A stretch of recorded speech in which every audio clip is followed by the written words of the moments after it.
ఇప్పుడు నేను కొన్ని రేజర్స్ గురించి మాట్లాడతాను. First facial razor. ఇది కూడా ఈ మధ్య ట్రెండ్ అయింది. ఐ థింక్ దీని కాస్ట్ కూడా సమ్వేర్ 1500లోనే ఉంటుంది, అమెజాన్లో దొరుకుతుంది. So you can buy this. నేను బ్రాన్ నుంచి తీసుకున్నాను. సో ఇదేంటంటే మనం ఛార్జింగ్ పెట్టేది కాదు, దీంట్లో మనం బ్యాటరీస్ వేయాలి. సో ఇట్లా ఒక్కటే మోడ్ ఉంటుంది. అండ్ దెన్ ఒకటే మోడ్ ఉంటుంది. ఇక్కడ రైట్ సైడ్ తిప్పితే ఆన్, తర్వాత ఇక్కడ లెఫ్ట్ సైడ్ తిప్పితే మనకు వచ్చేస్తుంది. సో వాట్ ఎవర్ హెయిర్ మనం క్లీన్ చేసుకుంటామో అది బయటకు వస్తుంది. ఇదేంటంటే మన ఫేషియల్ హెయిర్, అప్పర్ లిప్స్ ఇది రిమూవ్ చేయడానికి చాలా బాగా యూజ్ అవుతుంది. బట్ కానీ నాకేమనిపించిందంటే దీనివల్ల అట్లీస్ట్ మీరు రేజర్ ఫేస్కి పెట్టే వాళ్ళైతే, లైక్ రేజర్తో మీరు అప్పర్ లిప్స్ ఇవన్నీ క్లీన్ చేసుకునే వాళ్ళైతే తీసేసి ఇది వాడండి. బికాజ్ బ్లేడ్స్ కూడా మన స్కిన్కి మంచిది కాదు, ఎందుకంటే అవి ఊరికే రస్ట్ పడిపోతాయి. సో అలాంటివి మనం ఎప్పుడు మన స్కిన్ మీద పెట్టకూడదు అనమాట. స్కిన్ మీద పెట్టకూడదు. సో దట్ మన స్కిన్కి మళ్ళీ ఇన్ఫెక్షన్ టైప్ ఏం రావు. చాలామంది తెలియకుండా యూజ్ చేస్తారు. నేను అట్లానే యూజ్ చేసి ఇట్లా అయ్యానమాట. సో దీనికి ఒక చిన్న బ్రష్ ఇస్తాడు, క్లీన్ చేసుకోవచ్చు, బాగుంటుంది ఇది కూడా. ఓకే. అండ్ ఇంకోటి, ఇది యూజ్ చేస్తే నేను అబ్జర్వ్ చేసింది ఏంటంటే వితిన్ 1 వీక్లో మళ్ళీ హెయిర్ గ్రోత్ అనేది రావడం నేను చూశాను. బట్ దీనికోసం you have to be conscious. ఇంకా తీయాలి అన్న పాయింట్లోనే మీరు కూర్చొని ఉంటారు. సో చూసుకోండి. ఇది కూడా ఓన్లీ ట్రావెలింగ్కే యూజ్ అవుతాయి ఇవి. సో ఇది మన బికినీ ఏరియాలో తీసేదానికి ఈ టైప్ ఆఫ్ రేజర్స్ ఉంటాయి అన్నమాట. సో ఇది మ్యాక్స్ వన్స్ ఆర్ ట్వైస్, అంతకంటే ఎక్కువ యూజ్ చేయకూడదు. చాలా సెన్సిటివ్గా తీయాలన్నమాట ఇది. ఇవన్నీ మనకి ఎక్కడైనా దొరుకుతాయి. ఇది మీ ఇష్టం, మీరు ఇదైనా వాడచ్చు. లేదా అమ్మాయిలకి సపరేట్గా జిల్లెట్లో వీటిలో కొన్ని ఉన్నాయి. అండ్ ఇంకొకటి ఏంటంటే, మీరు ఆ ఏరియాకి మీరు హెయిర్ రిమూవల్ చేసేటట్టయితే మనకి 120 రూపీస్లో 5, 200లో 10 ఇట్లాంటివి వస్తాయి. అవి వాడకండి. లైక్ చాలా చిన్న ఏవో వస్తాయి. అవన్నీ ఏంటంటే 1 డే పర్పస్ కింద వాడేవి, లేదా 1 టైం యూస్ పర్పస్ కింద వాడేవి. సో దానివల్ల మనకి ఇంకా అండ్ ఇంకోటి ఏంటంటే అవి అంత రఫ్గా ఉంటాయి అన్నమాట. తీసేటప్పుడు కూడా ఒక్కొక్కసారి సరిగ్గా రావు, ఒక్కొక్కసారి అంటే లైక్ క్వాలిటీగా నేను అనేది చాలా కష్టంతో తీయాలి, ఇట్లా ఊరికే. సో రేజర్స్ అనేది ఎప్పుడు అంత హార్ష్గా చేసి తీసుకోకూడదు. సో మీరు జిల్లెట్లో కొంచెం 200 అయినా, 300 అయినా, లేదా 500 అయినా కొంచెం మంచిగా వర్త్ ఇట్ పెద్ద మంచి బ్రాండే తీసుకొని యూస్ చేసుకోండి. అండ్ బికినీ ఏరియా హెయిర్ అనేది ఎప్పుడైనా సరే మీరు ఒక్కసారి రేజర్ వాడుతున్నారంటే మ్యాక్స్ వన్స్ ఆర్ ట్వైస్ వాడటానికి చూడండి. బట్ కానీ invest in a good razor. నేను రీసెంట్గానే నేర్చుకున్నా. ఇవన్నీ నేను నేర్చుకొని మీకు చెప్తున్నాను. ఓకే. సో అది గుర్తుపెట్టుకోండి. సో ఫేషియల్ రేజర్స్ ఇవైనా సరే మ్యాక్సిమం మీరు వన్స్ ట్వైస్ వాడండి, అంతకంటే ఎక్కువ వాడద్దు. అండ్ ప్రతిసారి మీరు వాడేటప్పుడు చూసి వాడండి. డస్ట్ పడ్డదా ఇవన్నీ చూసుకోండి. ఈవెన్ కొన్ని సీల్డ్ ప్యాక్ అయినా సరే మనకి ఈవెన్ ఓపెన్ అవన్నీ ప్యాక్స్ అయినా సరే, ఈవెన్ ఒక్కొక్కసారి కొత్త ప్యాక్ ఓపెన్ చేయనివి కూడా ఒక్కొక్కసారి డ్యామేజ్ అయ్యే స్కోప్ ఉంటుంది. సో మనకు తెలియకుండా మనం ఒక్కొక్కసారి కొన్ని ప్రోడక్ట్స్ చూసుకోకుండా యూజ్ చేసేస్తాం. సో అందుకని మీరు చూసుకొని వాడండి. ఎందుకంటే స్టీల్, మెటల్ ఇలాంటి టైప్ ఆఫ్ ఎప్పుడైనా సరే ఆ టైప్ ఆఫ్ మెటీరియల్ ఉన్నప్పుడు చాలా జాగ్రత్తగా వాడుకోవాలి. సో అందుకనే నేను రేజర్స్ కూడా మంచి దాంట్లోనే ఇన్వెస్ట్ చేయండి అని చెప్తాను. అండ్ నా ఫేస్కి నేను ఎప్పుడు ఫేషియల్ రేజర్ దీంతో చేసుకోలేదు, బికాజ్ నాకు ఎందుకో ఇంకా అంత అలవాటు అవ్వలేదు. ఆర్ మేబీ నేను అంత ఎక్కువ ప్రాక్టీస్ చేయలేదేమో. యూజువల్గా నా ఫేస్కి అంత ఎక్కువ హెయిర్ అనేది ఉండదు. సో అందుకే నేను దీంతోనే చేస్తాను. చాలా సింపుల్గా అయిపోద్ది అండ్ ఇట్స్ అ పెయిన్లెస్. ఇదేంటంటే మనం ఫస్ట్ ఒక లిక్విడ్ పెట్టాలి, లేదా అలోవెరా జెల్ పెట్టాలి, సో అది పెట్టాలి, ఇది పెట్టాలి, ఈ యాంగిల్లో తీయాలి, ఆ యాంగిల్లో తీయాలి, ఇన్ని ఉంటాయి. సో లైట్, అందుకని నేనైతే తీయలేదు. బట్ ఐబ్రోస్కి అయితే ఐ యూజ్ ఇట్. తక్కువగానే యూజ్ చేస్తాను, ఎక్కువ ఏం వాడను, బట్ తక్కువగా. నేను 2 monthsకి ఒక్కసారి ఐబ్రోస్ చేయించుకుంటా. ఆ గ్రో అయినప్పుడు ఎక్స్ట్రాస్కి మాత్రం యూజ్ చేసుకుంటా. ఐబ్రోస్కి కూడా బాగా యూజ్ అవుతుంది. సో ఫేషియల్ అంటారు కదా, సో అందుకని ఐబ్రోస్కి, ఫేస్కి, లిప్స్ అన్నీ యూజ్ అవుతాయి. సో ఇది మీరు యూజ్ చేయడానికి మీకు బాగా వస్తే యూజ్ చేయండి. సో డాండ్రఫ్ గురించి మాట్లాడుతున్నాను నేను ఇప్పుడు. యూజువల్గా డాండ్రఫ్కి మన రెగ్యులర్ బయట దొరికే షాంపూస్ అస్సలు వర్కౌట్ అవ్వవు. ఈవెన్ సలూన్స్లో కూడా వాళ్ళు ఒక 1000-2000 పెట్టి మేడం ఈ షాంపూ వాడండి చాలా బాగా వర్కౌట్ అయ్యిద్ది అది ఇది అంటారు. అస్సలు వినకండి, అస్సలు తీసుకోకండి. అట్లా చాలామంది అంటారు డాండ్రఫ్ ఉన్నప్పుడు ఆయిల్ పెట్టొద్దు అది ఇది అని. బట్ నాకైతే అట్లా ఏం లేదు, నేను పెట్టేస్తాను. బట్ కానీ మీకు ఒక మంచి షాంపూ సజెస్ట్ చేయాలంటే అగైన్ నాకు మా చెల్లె చెప్పింది, మా సిస్టర్ చెప్పింది. సాల్సన్ షాంపూ అనమాట. మీకు ఎంతమంది తెలుసో నాకు తెలీదు. ఈ షాంపూ ఒకటి అండ్ దాంట్లోనే ఇదొకటి. సో బేసిక్గా ఈ 2 తీసుకోవాలి. నాది ఇది అయిపోయింది, సో నేను దీనికి వచ్చా. సో దీని ప్రాసెస్ ఎట్లా అంటే, మీరు ఆయిల్ పెట్టేసుకున్నాక మీ రెగ్యులర్ వాష్ చేసేసుకుంటారు. మీ ఏ షాంపూ ఉంటే ఆ shampoo చేసేసుకుంటారు.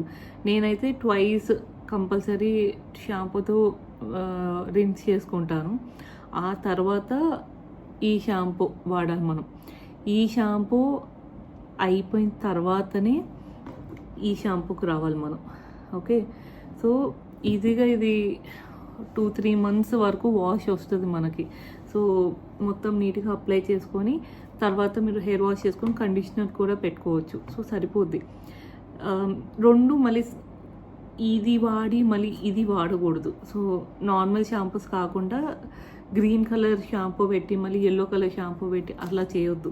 So it has a process. So మీరు ఫర్ ఎగ్జాంపుల్ ఇప్పుడు హెడ్ అండ్ షోల్డర్తో షాంపూ చేస్తున్నారు, మీరు ఆయిల్ పెట్టినా పెట్టకపోయినా చెప్తున్నాను. నేనైతే ఆయిల్ పెట్టుకుంటా కంపల్సరీ. ఆయిల్ పెట్టాక ఒక మేబీ నాకు 1 hour 1 day ఎంతైనా పెట్టుకొని ఆ తర్వాత నేను ఫస్ట్ నా రెగ్యులర్ షాంపూతో వాష్ చేసుకుంటా. 1 or 2 వాష్ చేసుకొని ఆ తర్వాత ఈ షాంపూ వాడతా. ఓకే, ఈ షాంపూ వాడాక నేను కండిషనర్ పెట్టేసుకొని వదిలేస్తా. సో ఆ షాంపూ బాటిల్ కంప్లీట్గా అయిన తర్వాతనే అదే ప్రాసెస్లో instead of green bottle yellow bottle start చేయాలి.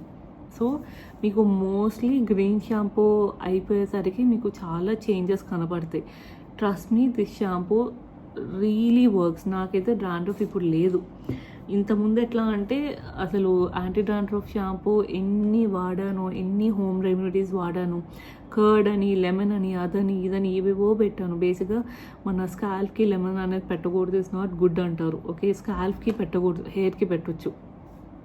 ఓకే, సో ఏవేవో పెట్టాను, ఏది వర్కౌట్ అవ్వలేదు. So I'm tired. బట్ ఎప్పుడైతే ఈ 2 వాడానో,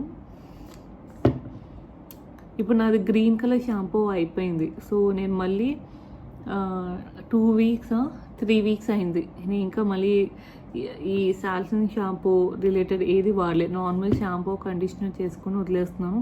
నా హెయిర్ ఎక్కడ I don't have any kind of dandruff రావడం, ఇచ్చినెస్ రావడం, నాకు మళ్ళీ డాండ్రఫ్ కనపడటం ఏమీ లేదు. యూజువల్గా నేను వీక్లీ 2-3 times హెయిర్ వాష్ చేసుకుంటా. ఈసారి నేను వీక్లీ ట్వైస్ చేసుకున్నా. ఇన్ జనరల్గా నాకు షాంపూ చేసిన నెక్స్ట్ డేనే నాకు మళ్ళీ హెయిర్ ఇచ్చిగా అయిపోయేది, అంత డాండ్రఫ్ ఉండేది నాకు. ఇప్పుడు నాకు డాండ్రఫ్ ఫ్రీ. సో నేను మళ్ళీ ఇంకా కంప్లీట్గా పోవడానికే ఈ షాంపూ కూడా యూజ్ చేస్తాను. సో డాండ్రఫ్ ఉంటే ఈ షాంపూ వాడండి. సో ఒకవేళ ఫోన్లో క్లారిటీ తగ్గితే ఐమ్ సారీ, బికాజ్ నా ప్రీవియస్ ఫోన్లో స్టోరేజ్ అయిపోయింది, అందుకని ఇంకొక ఫోన్ వాడాల్సి వచ్చింది. ఓకే, ఇప్పుడు నేను మళ్ళీ ఇంకొక హెయిర్ ప్రోడక్ట్ చెప్తాను. It's about dry shampoo. నేను అనామ్లీ బ్రాండ్ నుంచి వాడుతున్నాను డ్రై షాంపూ. మీరు మీ ఇష్టం, చాలా షాంపూస్ ఉన్నాయి మార్కెట్లో, ఏదైనా యూజ్ చేయండి. బట్ నేను రీసెర్చ్ చేసిన ప్రకారంగా అనామ్లీలో కొంచెం బడ్జెట్ ఫ్రెండ్లీలో సరిపోద్ది. షాంపూ కాస్ట్ వచ్చేసి 820 రూపీస్. బట్ కానీ మనం ఎవ్రీడే బేస్ కాదు కదా, లైక్ ఎప్పుడో ఒకసారి కాబట్టి చాలా సరిపోద్ది. మీకు 1 ఇయర్ ఈజీగా వస్తుంది. రెగ్యులర్ యూసేజ్ ఎప్పుడు డ్రై షాంపూ కూడా యూజ్ చేయకూడదు, మంచిది కాదు. అండ్ ఇంకోటి, మీరు డ్రై షాంపూ వాడితే కంపల్సరీ వితిన్ 24 అవర్స్ లోపల మళ్ళీ హెయిర్ వాష్ చేసుకోండి. డ్రై షాంపూ అట్లా పెట్టేసి వదిలేయకూడదు, మళ్ళీ హెయిర్ ప్రాబ్లం అయిపోతుంది. జస్ట్ దట్ ఆ పర్టికులర్ టైంలో మనకి ప్రాబ్లం అవ్వకుండా ఉండడానికి, ఆ ఆయిలీ లుక్ రాకుండా, ఆయిలీ హెయిర్ ఉండకుండా ఉండడానికి ఇది వాడతారు. బేసిక్గా ఏంటంటే ఆయిలీ హెయిర్ ఉన్నప్పుడు, అండ్ ఆయిల్ పెట్టుకున్న హెయిర్ కాదు, జస్ట్ హెయిర్ వాష్ చేసుకున్న చాలా రోజులు అయ్యాక మన హెయిర్ షాంపూ చేయకపోతే ఆయిలీ లుక్ ఉంటుంది కదా, ఆయిలీ హెయిర్ ఆయిల్ అంతా ఉండి. సో ఇది స్ప్రే చేసేసుకొని ఒక కాసేపు వదిలేసి అట్లా లైట్గా మసాజ్ చేసేస్తే ఆయిలీనెస్ అనేది వెళ్ళిపోద్ది అనమాట. సో 820 రూపీస్ అయినా సరే, దీంట్లో మళ్ళీ చిన్న బాటిల్ ఏమి ఉండదు. ఐ థింక్ ఇది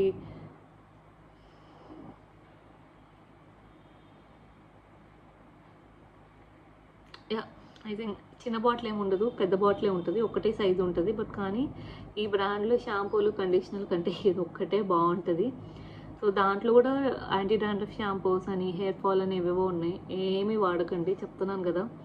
సో ఇది ఒకటి వాడండి సరిపోద్ది డ్రై షాంపూ, అంతకన్నా ఇంకేం లేదు. సో నెక్స్ట్ ఇంకొకటి ఏంటంటే సన్ స్క్రీన్. చాలా ఇంపార్టెంట్, అమ్మాయిలైనా అబ్బాయిలైనా సరే, ఎవరైనా సరే. సన్ స్క్రీన్ ఎందుకంటే, ఒకటి ట్యాన్, ఇంకొకటి స్కిన్ డ్యామేజ్, ఇంకోటి ర్యాషెస్. నాకు డైరెక్ట్గా సన్ పడదు. ఓకే, నేను సన్లో వెళ్తే నాకు లైట్గా రెడ్డిష్నెస్ అనేది వచ్చేస్తుంది. అండ్ అలా ఉండడం కూడా మంచిది కాదు. సో అందుకని డైరెక్ట్గా ఎప్పుడు సన్ మన స్కిన్ మీద రేస్ పడినప్పుడు ఒక్కొక్కసారి స్కిన్ ఇన్ఫెక్షన్స్ కూడా వచ్చే ఛాన్స్ ఉంటుంది. అవన్నీ రాకుండా ఉండడానికి సన్ స్క్రీన్ వాడాలి. ఓకే, సో ఇప్పుడు నేను ఇంట్లో లైట్ కింద కూర్చున్నా, ఎగ్జాక్ట్గా నా పైన లైట్ ఉంది. సో నేను దాని కింద కూర్చున్నా నార్మల్గా, ఓకే కింద కాదు, ఇన్ జనరల్గా ఇంట్లో కూడా మనం తిరుగుతున్నామంటే లైట్స్లో కూడా యూవీ రేస్ అనేవి కొన్ని ఉంటాయి. అవి కూడా మన స్కిన్లోకి వెళ్ళిపోతాయి. మనం అనుకుంటాం బయటకు వెళ్తేనే ఎక్కువ ఉంటుంది, ఇంట్లో ఉంటే ఉండదు అని. బట్ లేదు, ఇంట్లో ఉన్నా సరే అవుతుంది. సో అందుకని మీరు అట్లా అవ్వకుండా ఉండాలి అంటే ఖచ్చితంగా సన్ స్క్రీన్ ఇంట్లో కూడా రాసుకోండి. నేనైతే న్యూట్రిజెనా వాళ్ళది వాడతాను. ఇది చాలా బాగుంటుంది. లైక్ లిటరల్గా వైట్ కాస్ట్ అనేది ఉండదు. ఓకే, అండ్ అంటే రాసిన వెంటనే వైట్గా ప్యాచీగా ఉండదు, బాగుంటుంది.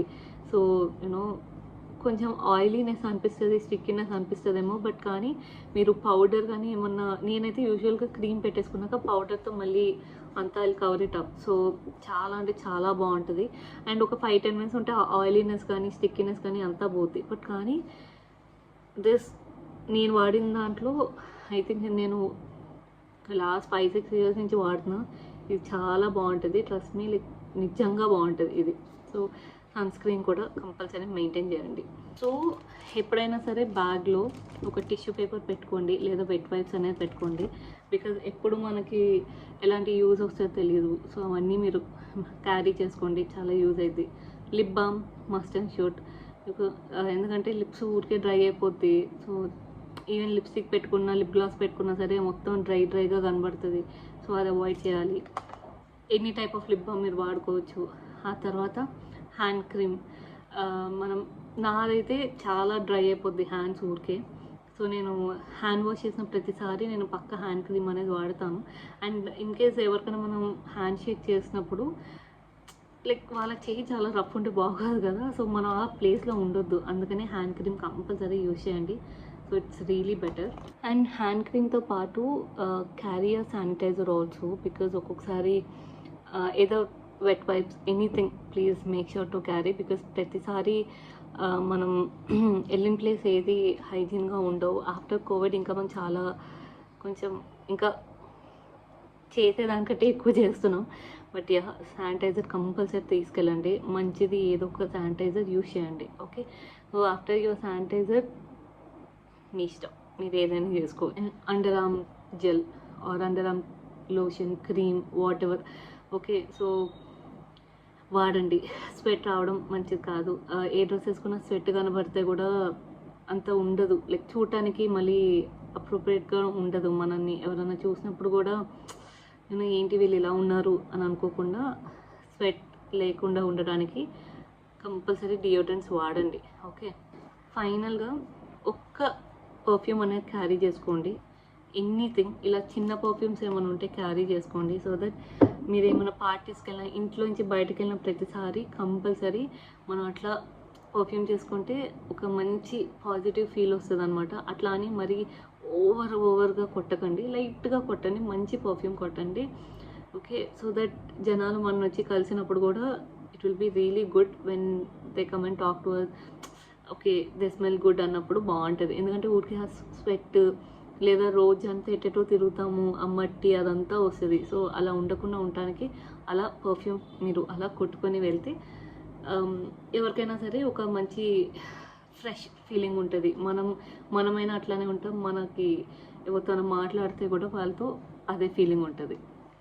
సో లాస్ట్గా నేను మాట్లాడేది క్లెన్జర్, ఫేస్ క్లెన్జర్. నేనైతే సెటాఫిల్ వాడుతున్నాను. మీరు మీ ఇష్టం ఏదైనా వాడండి. ఫేస్ అనేది ఎప్పుడు నీట్గా వాష్ చేసుకుంటూ ఉండండి. ఓకే, మార్నింగ్ లేచిన వెంటనే ఫేస్ వాష్ చేసుకోండి. నైట్ పడుకునే ముందు ఏదో బాత్ చేయండి, లేదా ఒకసారి ఫేస్ వాష్ చేసుకోండి. చాలా ఇంపార్టెంట్. సో దట్ మీరు బయట నుంచి వచ్చేసిన తర్వాత కూడా మీ ఫేస్లో డస్ట్ ఉన్న ఏమున్నా వెళ్ళిపోద్ది. సో ఊరికి హ్యాండ్ వాష్, లెగ్స్ వాష్ కాదు. అందుకని ఫేస్ వాష్ కూడా చాలా ఇంపార్టెంట్. మ్యాక్సిమం కొన్ని ఫ్రేగ్రెన్స్ ఎంత ఉంటే అంత తగ్గించుకోండి. It's really better. Okay, so yeah, I hope నేను మోస్ట్లీ హైజీన్ రిలేటెడ్ కవర్ చేశాను అనుకుంటున్నాను. అంటే కొన్ని స్కిన్ కేర్లో, కొన్ని హెయిర్ కేర్లో, మన పర్సనల్ కొన్ని అన్నీ నేను హెల్ప్ చేశానని అనుకుంటున్నాను మాట్లాడి. ఐ హోప్ మీకు ఈ వీడియో నచ్చుతుంది అండ్ యూస్ఫుల్ అవుతుంది. సో ఇఫ్ ఇన్ కేస్ నేను ఇంకా ఏమైనా మిస్ అయితే please let me know, so that నేను కూడా కొన్ని ఎక్స్ప్లోర్ చేసి చూసుకుంటాను. Okay, so yeah, thank you so much for watching. ఈ వీడియో కొంచెం లెంతీ ఉండొచ్చు బికాజ్ నేను మాట్లాడుతుంటే అర్థమైంది. అందుకని ఈ వీడియో కొంచెం లెంతీ ఉండొచ్చు, but it's really important video. Hopefully మీకు యూజ్ అయ్యి మీకు నచ్చుతుంది అనుకుంటున్నాను. And thank you so much for watching till the end. నా ప్రీవియస్ వీడియోస్ చూడండి, నా షార్ట్ వీడియోస్ కూడా చూడండి. మీరు కొత్తగా వచ్చినట్టయితే ఈ ఛానల్కి ప్లీజ్ డూ సబ్స్క్రైబ్. హోప్ఫుల్లీ మీకు ఇంకా మంచి ఇలాంటి కంటెంట్ వీడియోస్ నేను పెడుతూ ఉంటాను. అండ్ ఇఫ్ ఇన్ కేస్ ఏమైనా ఉంటే కూడా నాకు కింద కామెంట్స్లో సజెస్ట్ చేయండి. ఎలాంటి వీడియోస్ కావాలంటే కూడా నాకు చెప్పండి. Okay, so guys, thank you so much once again. See you next vlog. Bye.